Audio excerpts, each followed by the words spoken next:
स्वाद देंगे। मैं आज के श्रोताओं से बताना चाहता हूं कि आज के आयोजन के बाद काव्य संबंधी आपकी मान्यताओं और आपके आस्वाद की परतों में निश्चित रूप से कुछ नए आयाम जुड़ेंगे। पहले हम लोग आगाज के लिए, इस कार्यक्रम के आगाज के लिए सबसे पहले मैं उस कवि की तरफ रुख करना चाहूंगा जो कि मौजूदा दौर के बेहतरीन कवि हैं, लेखक हैं। आप हिंदी के साथ साथ अंग्रेजी भाषा में भी लिखते हैं। अभी तक आपकी 11 पुस्तकें हिंदी व अंग्रेजी में प्रकाशित हो चुकी हैं, जिनमें कुछ किताबें हैं जिनके मैं नाम लेना चाहूंगा जो आपको जरूर पढ़नी चाहिए। स्टोपार्डियन कोकोनट्स सॉफ्ट विद इन दो हार्ड विदाउट। वह शब्द संवाद उनकी एक बहुत मुख्य किताब है, जिसकी कुछ पंक्तियां हमारे दौर और पिछले दौर के सबसे बड़े अभिनेता, सदी के महानायक अमिताभ बच्चन जी ने भी कोट की थी। तो एक बार जोरदार तालियों से डॉक्टर प्रवीण कुमार जी का स्वागत करते हैं और उनकी कविता से हम करते हैं।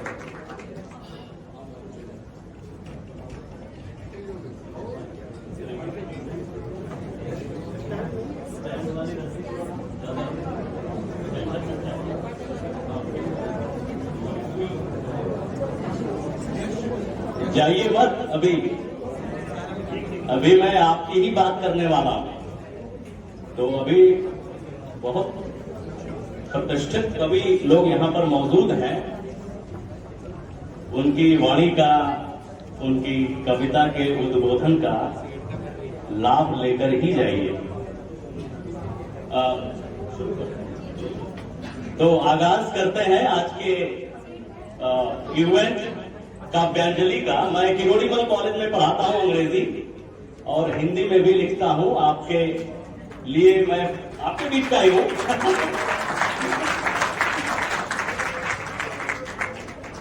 मैं पहली बात ये बताना चाहूंगा और उसके पहले मैं मंच पर उपस्थित सभी मंचासीन अतिथियों का हृदय की अतल गहराई से स्वागत करता हूं, अभिनंदन करता हूं। मैं कोई कवि नहीं, मैं कवि हृदय, और यही शीर्षक है मेरी आने वाली किताब का। मैं कवि हृदय हूं, कवि नहीं। और आपके लिए मैं ये बताना चाहता हूं कि कविता क्या है। कविता है इश्क। इश्क तो पता है ना? समझ में आया? कविता है इश्क।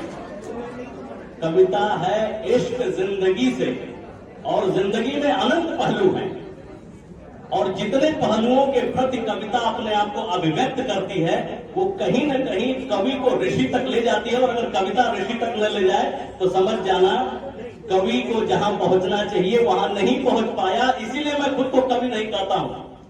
और मैं कवि नहीं हूं इसलिए भी कहता हूं क्योंकि मैं कोरोना का प्रोडक्ट हूं। मैं पहले कुछ नहीं लिखा था। 1.5 साल के पहले मैंने कुछ भी नहीं लिखा था, और इधर 1.5 साल के अंदर मैंने 14,000 शायरी लिखी है। उसमें से 10,000 आपके लिए लिखी है, रोमांटिक वाली।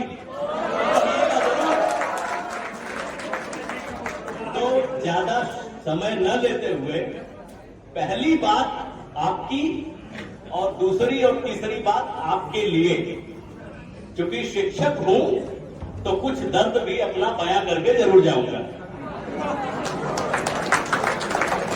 बागबान फिल्म आपने सभी लोगों ने देखी होगी जी। वहां पर अमिताभ बच्चन जी ने इसी तरह मंच और पोडियम पर आकर अपना एक दर्द बयां किया था माता पिता को लेकर। आज मैं भी अपना दर्द बयां करूंगा एक शिक्षक के रूप में अपने बच्चों को लेकर। वो दर्द अगर आप तक पहुंच जाए तो उससे कुछ रूपांतरण की गति जरूर दीजिएगा। तो पहली कविता पढ़ता हूं और उसके पहले मुझे रूमी याद आ जाते हैं, क्योंकि रूमी ने एक जगह कहा है कि नशब परस्तम हदीसे फौक गोयम जो गुलाम आफ्ताब हम आफ्ताब गोयम। मतलब कि न मैं रात हूं न रात की सिफारिश करने वाला कि अच्छी अच्छी बातें करूं और तुमको नींद आए। मैं तो सूरज का गुलाम हूं, मेरी कही हर बात सूरज के रोशनी की जैसी है।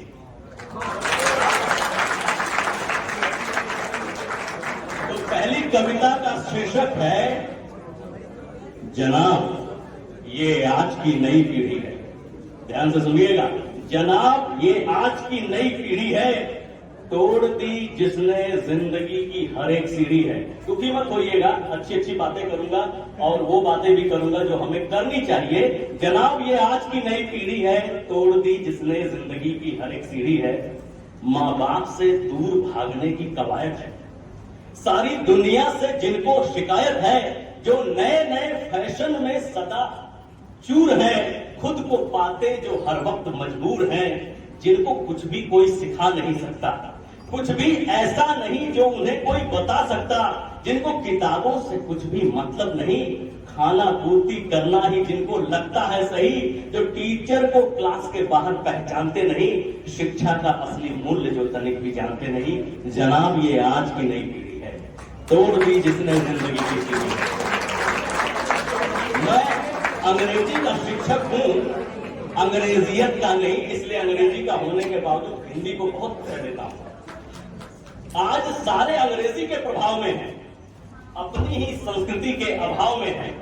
जो योग से तो थे सदा ही परिचित, आज उसे योगा कहकर जो नहीं होते जरा भी सशंकित, जिनके स्वागत का तरीका बदल गया, नमस्कार छोड़ गुड मॉर्निंग में तीर जिनका चल गया, जो अपनी ही संस्कृति को पिछड़ा समझते हैं, पश्चिम से आई हर चीज को अनमोल कहते हैं, आज उतारू हैं जो मैकाले को सही सिद्ध करने में, भारतीय शक्ल में पैदा होकर लगे हैं बस अंग्रेज बनने में। जनाब ये आज की नई पीढ़ी है, तोड़ दी जिसने जिंदगी की हर एक सीढ़ी।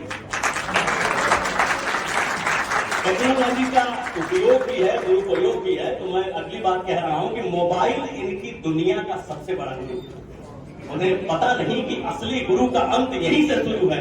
आंखें खराब कर लेना इनको गंवारा है, वर्चुअल दुनिया से खुद को जिन्होंने संवारा है। खो गया है इनके जीवन से पुस्तकों का अर्थ, परीक्षा के बाद जिनके लिए वे हो जाती है घर आधा अधूरा, जिनकी जिंदगी का रास्ता है स्नेह करुणा सम्मान से जिनका नहीं वास्ता है, उनकी जिंदगी आज एक खाली कारतूस के समान है, जिसके अंदर से देखो खो गई पूरी की पूरी जान है। जनाब ये आज की नई पीढ़ी है, तोड़ दी जिसने जिंदगी की हर एक सीढ़ी। आपके लिए अंतिम स्टैंजा और उसके बाद आएगा मेरी तरफ से जो मैं कहना चाहता हूं। गौर से ये देखते नहीं अपने बढ़ते कदम, बहुत जल्द ही ये तोड़ देते हैं अपना दम। आज 7 साल का बच्चा भी इतना गुस्सा कर जाता है, आत्महत्या की धमकी अपने माँ बाप को दे डालता है। आज क्लास में बच्चे का जरा भी इंटरेस्ट नहीं है, उसे दिखता बस सोसाइटीज का एनुअल फेस्ट है। कुछ इसी तरह से वो सदा आगे बढ़ता रहता है, फ्रस्ट्रेशन आने पर दूसरों को कोसता है। जब तक समझ पाता है वो, जब तक समझ पाता है वो ये सारी बात, जिंदगी में उसके आ चुकी होती है घनघोर अंधेरी रात। जनाब ये आज की नई पीढ़ी है, तोड़ दी जिसने। इस कविता का अंतिम स्टैंजा आपके समक्ष आ रहा है। अब तक हुई बस तुम्हारी ही बात, अब सुन लो जरा हमारी भी आज। रियर गाड़ी में हम रियर मिरर ना हो तो गाड़ी नहीं चला सकते। रियर मिरर के बिना आगे गाड़ी बढ़ नहीं पाती, बिना संस्कृति के तेल के पहाड़ चढ़ नहीं पाती। जो संस्कार भारत की धरती में बसता है, पश्चिम से आया हर विद्वान भी उसका गुणगान करता है। जिस रास्ते पर तुम चल रहे हो आज, उस पर तो हम नहीं कर सकते नाज। अगर तुमने पीछे मुड़कर अब भी देखा नहीं, अफसोस जिंदगी तेरी कभी खुशहाल बन पाएगी नहीं। जनाब ये आज की नई पीढ़ी है, हर एक पीढ़ी है। समय के प्रति मैं प्रतिबद्ध भी रहता हूं। यहाँ 1 घंटा पहले आया था और समय कम भी है। मैंने अमिताभ बच्चन पे कविता लिखी थी, उसको नहीं सुनाऊंगा। आगे मैं आपके लिए कविता सुनाने जा रहा हूं, जिसका थीम है रोमांस। फेसबुक पर एक पेज है, बहुत बड़े बड़े राइटर्स और कवियों का, पोएट्स एंड राइटर्स डेट। उसमें कॉम्पिटिशन्स होते रहते हैं on the first day of every month. तो उसमें मैंने अपनी कविता भेजी, थीम था रोमांस, और उसका कंटेंट था कि रोमांस की बात आती है तो शाहरुख खान का ख्याल आ जाता है। तो उन्होंने लिखा भी था, वायलिन मोहब्बतें हमको हम ही से चुरा लो, ये सारी बातें उन्होंने लिखी। मैंने कहा चलो ट्राई करते हैं। तो उसमें मुझे पुरस्कार मिला, कविता मेरी सेलेक्ट हुई। क्योंकि अंग्रेजी का टीचर हूं तो अंग्रेजी के लिए आग्रह है कि अंग्रेजी में कविता आपको सुनाऊं। ये कविता अंग्रेजी में, उसी तरह की एक कविता मैं हिंदी में भी सुनाऊंगा। तो प्रेम की जब भी बात आती है तो दो शब्द आते हैं, इश्क हकीकी और एक इश्क मजाजी। इश्क जब तक मजाजी तक नहीं पहुंचता तब तक इश्क तुर्राहूत में नहीं तब्दील होता है। तो इसमें जरूर इश्क हकीकी की बातें हैं, लेकिन वो आपको इश्क मजाजी तक ले जाती है। पानी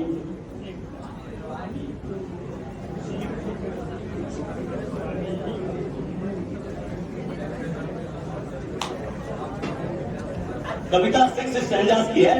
When the breeze of beauty blows through benediction, when the chord of emotions draws an indelible reflection, when the music of lovebirds echoes in the ecstatic zone, when the oases of blossom are found fully grown, when the silence of two hearts feels the mystique of flowering, when the melting dissolves the prolonged suffering. The moment then arrives at where is felt the journey complete, when glistening gusto of life is what goes everyone to greet.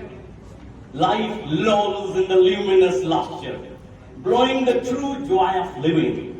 Then beauty becomes the boon, voicing the innermost pain. Last stanza is, the rose of mirth opens its petals, glowing with unending fragrance. The violin of feeling resonates the self, sowing the seeds of eternal essence. Done. अंग्रेजी में वो मजा नहीं आता वो आपको हिंदी में सुनाते हैं। वो मैंने एक शेर लिखा था, देखिए भागेगा मत, शेर से करके कि जो मोहब्बत में ऊपर उठा नहीं, one should rise in love instead of falling. जो मोहब्बत में उठा नहीं, समझो वो मोहब्बत में ठीक से गिरा नहीं। गर करते हो सोच समझ कर मोहब्बत, गर करते हो सोच समझ कर मोहब्बत, तो समझो अभी ठीक से तुम्हारा सिर गिरा नहीं। तो अगली कविता आपके सामने पेश करने जा रहा हूं और फिर से मुझे रूमी याद आ जाते हैं, जिन्होंने कहा था कि दर इश्क न जानम मो न जानम, चीजे अजबम नई न आनम, अब्द दे जमा तो दर जमानम, बेरूज मकानो दर मकानम, हर जाकी रवम खराब इश्कम, मन का बो बुत्तदा दानम, हम साए आफ्ताबे जातम, हम मौजे मुहित बेकरानम। मतलब भी बता दूं ना कि इश्क में न मैं जिस्म हूं न जान, न ये हूं न वो, काल से बड़ा हूं और काल के पैमाने में समाया हुआ, देश से ऊपर हूं और देश में समाया हुआ, जहां भी जाऊं मैं इश्क का ही मतवाला हूं, मैं काबा और बुत खाना कुछ भी नहीं जानता, मैं आफ्ताब जात यानी ब्रह्मा का नूर हूं और अनंत सागर की लहर। और इसी सागर का अनुभव कराने वाली अगली कविता है और मैं आपके सामने सीधे उसको पढ़ने जा रहा हूं कि मोहब्बत से मत कर गुरेज, मोहब्बत का बीज तो सब में मौजूद है, खुद को मत समझ, मोहब्बत से मत कर गुरेज, मोहब्बत का बीज तो सब में मौजूद है, खुद को मत समझ कभी तू अलग, मोहब्बत से ही तो हम सबका वजूद है।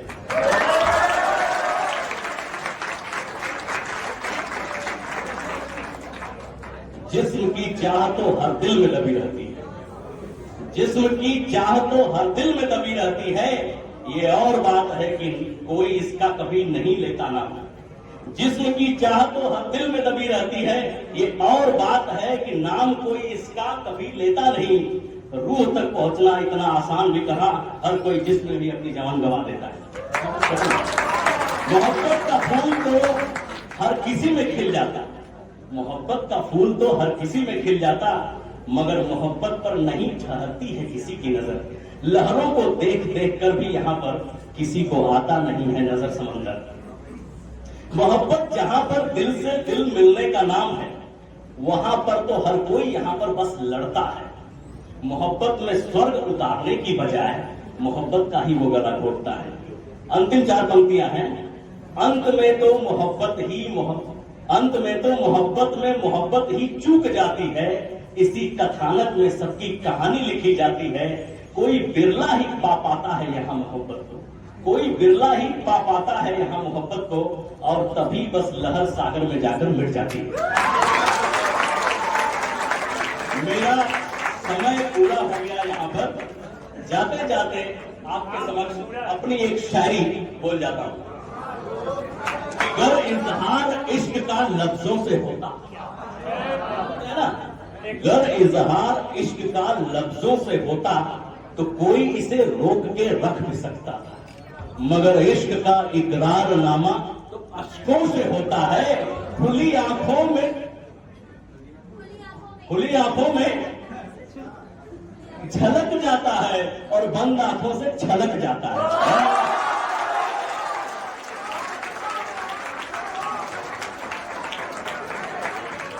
बहुत बहुत